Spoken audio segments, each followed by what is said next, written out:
انفجار در مرکز غنیسازی نطنز.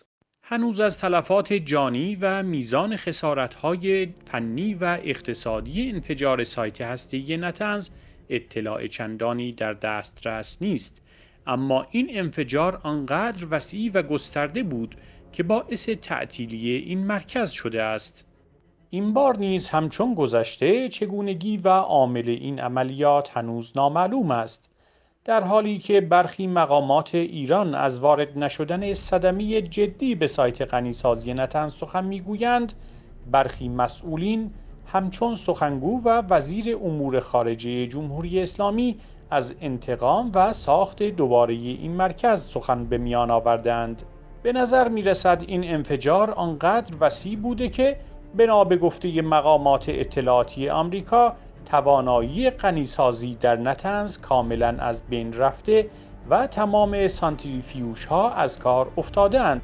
کانال 13 دولتی اسرائیل هم طی برنامه‌ای گزارش داده است که عملیات انفجار توسط اسرائیل و با بمبی که از قبل کار گذاشته شده بود اجرا شده است. اما ایران این مسئله را نوعی سنگ‌اندازی اسرائیل به مذاکرات هسته‌ای در وین خوانده است، مذاکراتی که حدود 15 سال است مستقیم و غیر مستقیم ادامه دارد، ولی هنوز توافق جامعی به دست نیامده است.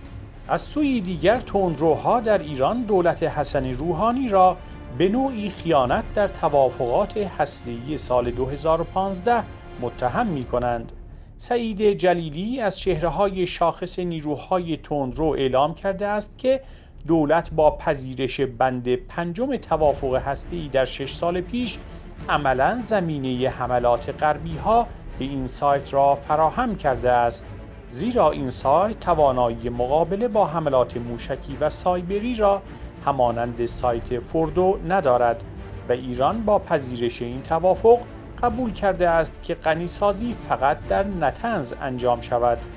در این میان فارغ از مجادلات بین مسئولین جمهوری اسلامی در خصوص مقصرین این حادثه، ضعف نهادهای امنیتی ایران کاملا مشهود است. برنامه هسته‌ای جمهوری اسلامی ایران دهه‌هاست صدها میلیارد دلار هزینه به کشور تحمیل کرده است، برنامه‌ای که بخشی از آن در توافق 2015 تعطیل شد و بخشی هم در حملات و انفجارهای اخیر. بلندپروازی‌های مقامات تهران، ایجاد هلال شیعی در منطقه، ایجاد جنگ‌های فرقه‌ای و مذهبی، گسترش برنامه‌های موشکی و هسته‌ای و همچنین ادعای رهبری جهان اسلام نه فقط باعث اقتدار و توسعه ایران نشده، بلکه دستاوردی جز ویرانی، بدبختی و فلاکت برای مردم به همراه نداشته است.